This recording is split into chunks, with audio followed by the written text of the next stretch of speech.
আজ ১৪ নভেম্বর বৃহস্পতিবার চট্টগ্রামের সীতাকুণ্ড উপজেলার প্রাণী সম্পদ কার্যালয়ের মিলনায়তনে স্বাস্থ্যসম্মত ও নিরাপদ মাংস বিপণনের উদ্দেশ্যে মাংস প্রক্রিয়াজাতকারীদের নিয়ে দিনব্যাপী দক্ষতা উন্নয়ন প্রশিক্ষণ অনুষ্ঠিত হয়।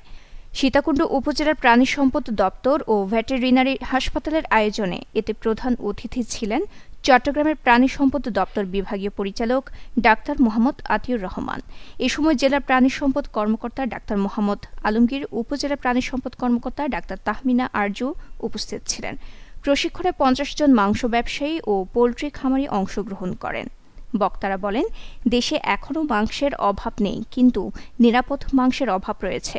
স্বাস্থ্যসম্মত মাংস ভোক্তাদের মধ্যে পৌঁছতে না পারলে ক্যান্সার সহ জটিল রোগে আক্রান্ত হবে ভোক্তারা। মুরগি, গরু, ছাগলের রোগে অ্যান্টিবায়োটিক ওষুধের ব্যবহার কমাতে হবে। প্রাণীর মধ্যে অ্যান্টিবায়োটিকের ব্যবহার বেশি হলে প্রাণীর মাংস মানুষের মধ্যে প্রভাব বিস্তার করে, মানুষ রোগাক্রান্ত হবে।